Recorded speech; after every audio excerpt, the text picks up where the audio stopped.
Hello, and welcome to episode 165 of the Book Binge, this time for another trilogy review and ranking sort of thing. I did another one of these not too long ago on the Border Trilogy by Cormac McCarthy, but this time we're doing something a little bit more similar to one of my earlier trilogy reviews and rankings. If you've watched my video, my review of the Another Kingdom trilogy by Andrew Clavin, there might be some references that I make between that series and this series because there's certain elements that are kind of similar in very specific ways that just reminded me of Another Kingdom while reading this trilogy. Of course, this one is Vickery and Castine by Tim Powers, and I'm holding up a Kindle even though I listened to the series on audiobook.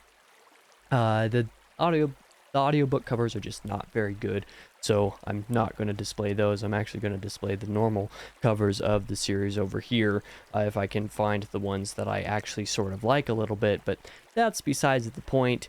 This trilogy, like I said, gets a little bit of comparison to Another Kingdom for me for very specific reasons. Not a whole lot of them are going to make a ton of sense to everybody, but it that's just the kind of way that I thought about it at certain points while listening. But a lot of that is because of the degree to which I enjoyed specific installments and just the kind of headspace that I was in while listening to this series. And of course the fact that I did both trilogies audio only probably has a big factor in that as well.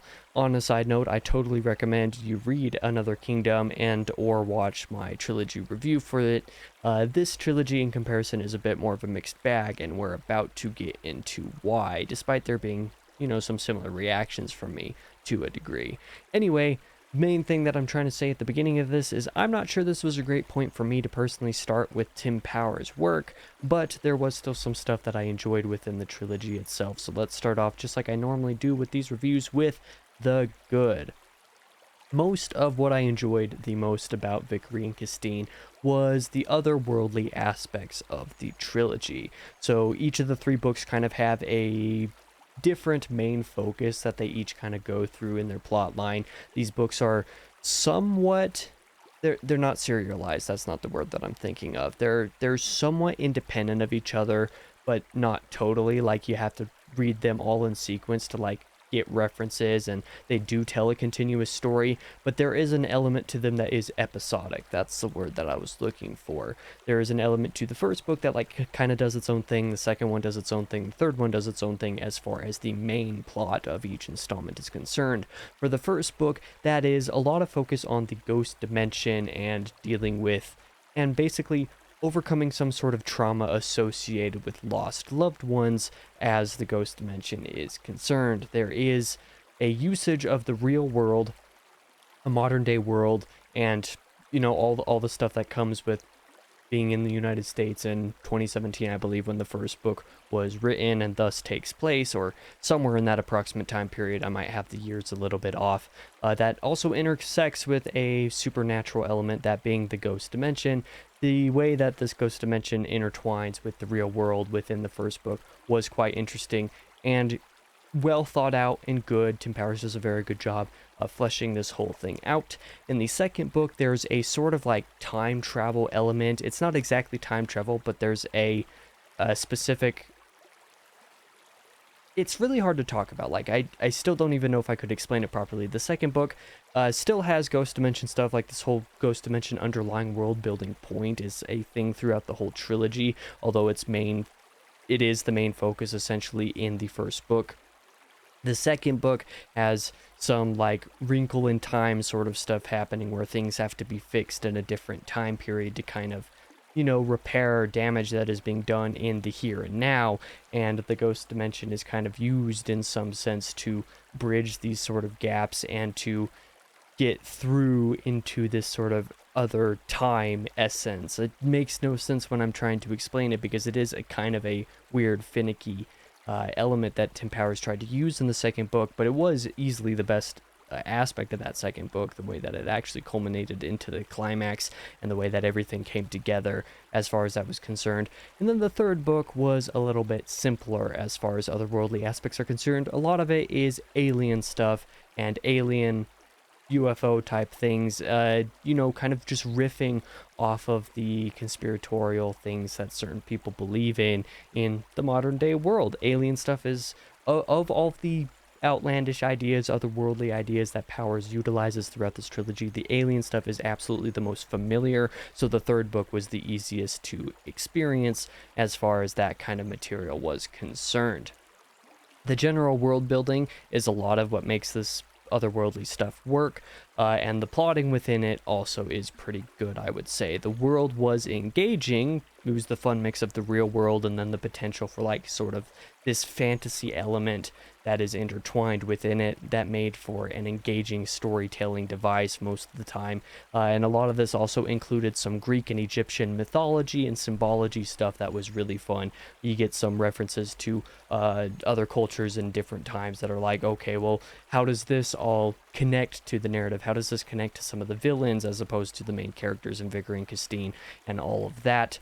Speaking of Vickery and Castine, this pair of folk that make up the two main characters of the trilogy are rather engaging, and their dynamic throughout the trilogy is really refreshing, where normally if you have especially a male and female like sort of partners in crime, quote unquote, type of thing going on, as far as protagonists go, there's like a sort of romantic thing going on there, or a budding romance. And I would say that that isn't really the thing that Vickery and Castine is doing or focusing on, which makes their dynamic as a duo actually really refreshing. Never did it feel like it was going forward into an area where it felt like it was going to do that, so it didn't feel like it was having conflicting motives as far as those characters were concerned. The characters themselves were written well, had their own motivations. The third book especially had some interesting dynamics between them and kind of the different people that each party is associated with, that gets some interesting conflict involved as well, especially the way that each book brings them together again, because I think at the end of each installment in this trilogy they kind of go their separate ways and then end up within a few months or a year or something like that having to come back together, or ending up back together somehow through some plot related device that they then have to go deal with another problem type of thing. And I thought all of this worked quite well, generally speaking. I mentioned earlier as well of the episodic nature of the story, different plots, but the same characters. There is references in future books to the past material, so, it is important to still read the trilogy in order. It's not like you could just pick up the third book and expect to know exactly what's going on, because there is a lot that is building off of from the first two books, of course, but there is also plenty of material within each book that almost feels like you don't have to read the previous books, which is its own kind of vibe. So it's not strictly necessary that you read each of these books back to back. If you were to read one and then take several months or even a year or a couple years to get to the next one, it wouldn't feel too out of place, because the main important points, the main world building stuff that is utilized within a previous installment, or both previous installments or whatever, by the time you get to the next one, is referenced enough and in just the right way so that remember what it is. It's important and it's only utilized as far as it is referenced. It's not like you have to remember the details of how everything works, because it's all laid out for you well enough to basically get it, essentially. But this sort of quasi-episodic nature is something a little bit different for adult fiction nowadays to feature, so I figured I would reference it as something that's kind of nice. Like I said, you don't have to read these back to back. You don't have to read these quickly after each other to really get the story. You can separate them all by a decent amount of time and not struggle too much, which for me is always a pretty big plus. Finally, one last thing I do want to talk about in the good of Vickery and Castine is the mysteries and the problem solving. Like I mentioned, I enjoyed the dynamic between Vickery and Castine a lot, the titular characters, but coming up on this new type of issue in each book to be figured out and solved ingeniously is something that Tim really worked out. I assume he plotted these outlines out to a very strong degree before writing them out, because there's such really crazy and sort of outlandish ideas being utilized here that would more or less require something to be plotted out really strongly in order for it to actually like work and make sense in a narrative, and a lot of that actually worked out here. Vickery and Castine figuring stuff out or outmaneuvering their foes or whatever is stuff that worked quite well throughout the trilogy, in my opinion. But Vickery and Castine was not my favorite series in the world, so let's talk about the bad of the trilogy. At times, the world building, despite being pretty cool in a lot of moments, also felt fit for something a little bit different at times. This was maybe a personal problem because I was reading a lot of epic fantasy while reading the second Vickery and Castine book. Especially, that's the particular note. There was a lot of ideas within the second book that was like, this would make for a really cool epic fantasy story if Tim wanted to write that epic fantasy story, as opposed to being set in a real world / real world adjacent type of light fantasy kind of thing, a sort of portal fantasy-ish type of thing that you could consider it, I guess. Like, not exactly, but there's sort of a little bit of that going on. It could have been, like I said, projection on my part, just the fact that I was reading a lot of epic fantasy at the time I experienced the second book, and those ideas were ripe for being in that kind of a world. And then the third book, I didn't really have that problem because it's modern day alien type stuff for the most part, which is a lot more familiar and a lot easier to grasp in a real world setting. So, like, I think Vickery and Castine had a lot of great ideas that almost got too ahead of itself, where some of these ideas would have been just as fit for like a brand new fantasy type of world and story as opposed to being set in the real world. I felt like at times, especially within the second book, this kind of held it back for me and my personal preferences. Sometimes as well, the plot progression was a bit slow, not necessarily dull per se, but like the second book was like nearly 15 hours long as opposed to the first and third, which were only like 12 or so, give or take. And those extra few hours in the second book especially, like, kind of got in the way. It stumbled over itself at points. It was a little bit slower. It was a little bit more boring and dull at times than I would have liked for it. Like I said, that was basically a problem with book 2. Is a little bit too long. Sometimes climaxes also got a little bit too wieldy, so with the outlandish ideas that Powers is utilizing, as cool as a lot of those ideas are, sometimes the way they're executed within the final act of a book gets to be something a little bit akin to what you might consider like a CGI nightmare in a movie. If you were to do movie adaptations of these books, I think the first book and even the third book have such big climaxes in specific ways that would like almost be unappealing to watch visually, just because of how kind of crazy they get. Book 2 had the best climax for sure, and it actually made me feel a little bit better about most of the material that came before it. But books 1 and 3 definitely had their own problems as far as the climaxes were concerned. These weren't like super major problems, but they did hold back their respective entries just a little bit for me. Finally, the ghost dimension, which I've mentioned all the way up to, this point in the review, despite being a really cool element, similar to some of the other world building stuff, has sort of weird specific rules in how like people within the ghost dimension have to operate, the way they have to interact with ghosts, that is a little bit annoying. Like, for example, one of the sort of rules, like, in order to converse with a ghost, you have to sort of, like, this is going to be hard to explain. You have to, like, ground them in a form of reality so that they are able to interact with you as a real person. And one of the ways that Powers decided for this to work was by having the human characters do like very simple realistic math, like things you can count on your fingers, like 2 + 2 is 4, and like repeats these kinds of really simple math equations a lot. This is both to ground the actual people in their personhood so that they don't get lost and become like sort of vestiges of themselves, just ghosts wandering around, like losing their humanity, I guess you could probably say it, but also, like I said, to ground sort of the ghosts so that you can like interact with them more fully, remind them that like there's something real even though they're not. And like there's certain rules into how some of this material operates that is just kind of annoying. Like the repeated simple math equations is just too much. It gets to be a lot. After 3 books of it, it's like, okay, like, can we stop doing 2 + 2 is 4 and 4 + 4 is 8 and 4 minus whatever is whatever. Like, it just got a little bit too much for me. It kind of annoyed me a little bit by the end. But for the ugly, let's kind of do a sort of precursor to the ranking here. This is going to be where my comparisons to Another Kingdom come into play. Vickery and Castine, book 1 is fine. Book 2 is a little bit too long, has sort of a middle book syndrome thing going on. And book 3 is actually pretty great despite its flaws. Some of my comparisons to Another Kingdom would be that book 1 was also pretty good, or at least that one I would say was great.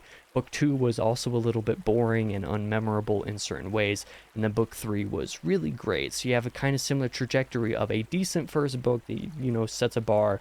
It takes a decent or a not insignificant step down with book 2 into a sort of middle book syndrome type of problem, and then coming up to the best book within the trilogy in book 3. This is a lot of why these two trilogies reminded me of one another, not just the fact that I listened to them both on audio, or the fact that they have both real world plot stuff and then also like sort of otherworldly things going on. Another Kingdom is a portal fantasy. Vickery and Castine has some otherworldly stuff going on as a major part of the plot as well, but then also the fact that these books had this sort of trajectory as far as the quality of the books went. For me personally, it was pretty interesting to experience that for sure. The otherworldly stuff within the books ranges from pretty normal to not, depending on the book. Like I said, book 3 is a lot of like alien type stuff that is pretty familiar and thus not very hard to get a grasp on or to get into. But the second book has a lot of stuff that is like actually pretty big picture and like really interesting ideas, but that are a little bit killed by the fact that the book's a little bit too long, and I think kind of gets slogged down a bit by the weight of its own ideas. Stuff like that. So I would say these two trilogies are pretty similar in certain ways, but while this one is a little bit harder to recommend, Another Kingdom is really easy to recommend. But there, I'm tipping my hand just a little bit. Let's talk about the actual ranking of Vickery and Castine real quick before we do a recommendation. Obviously, in case you couldn't tell by the way that I just spoke of them, Stolen Skies is at the top. The alien stuff was really great. Alternate Routes, which is the first book in the series, was a great start, had fantastic character introductions, and introduced a lot of the concepts, a lot of the otherworldly stuff very well, and I really enjoyed that. And then Forest Perspectives had some great ideas, maybe not the best execution in a lot of places. But the recommendation itself is a little bit harder for me. Like, if it was possible for me to recommend that you just try book 3, if I was crazy enough to say only read Stolen Skies, the third book in the Vickery and Castine trilogy, I would actually probably unironically recommend doing that, since it was actually quite fun and had a lot of great material. But because it builds on certain ideas and memories and whatnot from things that happened in books 1 and 2, just enough to make those books kind of necessary to read before getting into the third one, I can't really make that recommendation in good conscience. Overall, I wouldn't recommend this trilogy, but if you were to try the first book and you enjoyed what you listened to, I would say push through definitely, at least to get to the third book, but it is hard to recommend the trilogy as a whole. I want to recommend it, but I don't think I do. If you're like me and you haven't read any Tim Powers before this, like I didn't read any Tim Powers before Vickery and Castine, this was my first taste of his work. Try some other stuff first. Definitely go to like Christopher Rocchio, for example, for some recommendations like Anubis Gates and Stress of Her Regard. Maybe try some of those first, because apparently those are much better starting places, and based on my experience, Vickery and Castine was not the way to go as far as starting off with Tim Bowers. But there you go, that is the review for this trilogy, one of my more rare mixed to negative type of reviews. I enjoyed the third book a lot, but as a complete package, this one just unfortunately didn't really work for me as such. It's hard to say whether others would enjoy it or not, or if they would enjoy it more than me specifically. But check back in on Thursday for a book haul video. That will be pretty fun. That is what I've got on the docket immediately after this video. Yet another massive book haul, so have fun with that. Thank you for watching. I'll be back in the next video.